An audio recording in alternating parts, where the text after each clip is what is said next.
Hello বন্ধুরা, আসসালামু আলাইকুম। আমরা চাইলে খুব সহজেই কিন্তু আমাদের রাউটারটি তার ছাড়া কানেক্ট করতে পারি অন্য একটা রাউটারের সাথে। তার জন্য অবশ্যই আমাদের কিছু সেটিং চেঞ্জ করা লাগবে।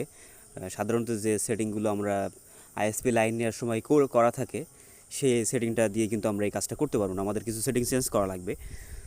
তো আপনি কিভাবে কি করবেন, কি সেটিং চেঞ্জ করবেন, সব কিছুই আমি আপনাদের আজকে এই ভিডিওতে দেখাবো। তো আর দেরি না করে চলুন ভিডিওটা শুরু করা যাক। বরাবরের মতো আপনাদের সাথে আছে আমি সোহাগ। আপনারা দেখছেন সাতক্ষীরা টিস পয়েন্ট। তো আপনি যদি আমাদের চ্যানেলে নতুন হয়ে থাকেন, অবশ্যই চ্যানেলটি সাবস্ক্রাইব করবেন। আর থ্যাংক ইউ সো মাচ যদি অলরেডি সাবস্ক্রাইব করে থাকেন। তো রাউটার তাছাড়া কানেক্ট করার জন্য আপনাকে অবশ্যই একটা ব্রাউজার সিলেক্ট করতে হবে।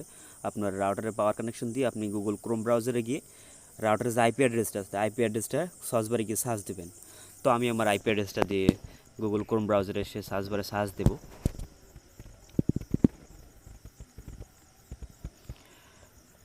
তো এখানে দেখুন 192.168.0.1 এটা দিয়ে যদি না হয় তাহলে 192.168.0.1.1 দিয়ে অবশ্যই যে কোনো একটা থেকে কিন্তু আপনার আইপি অ্যাড্রেস দিলে আপনার কানেক্ট হয়ে যাবে।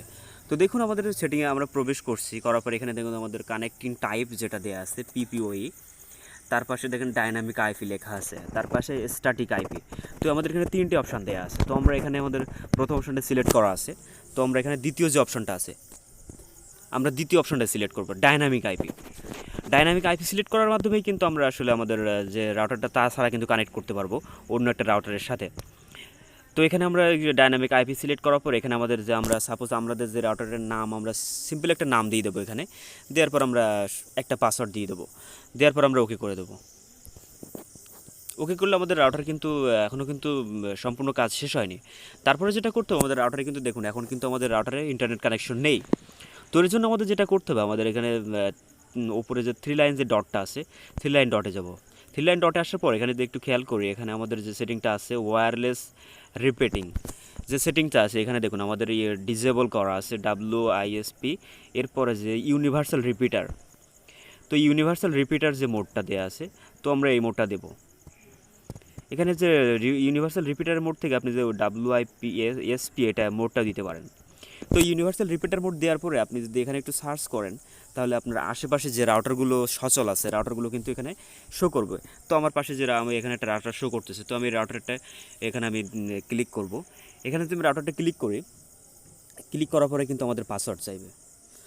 আমাদের যে রাউটার আমরা কানেক্ট করতে চাচ্ছি মূলত আমাদের রাউটারটা, সেই রাউটারের যে পাসওয়ার্ডটা দেওয়া আছে সেই পাসওয়ার্ডটা আমরা এখানে দেবো।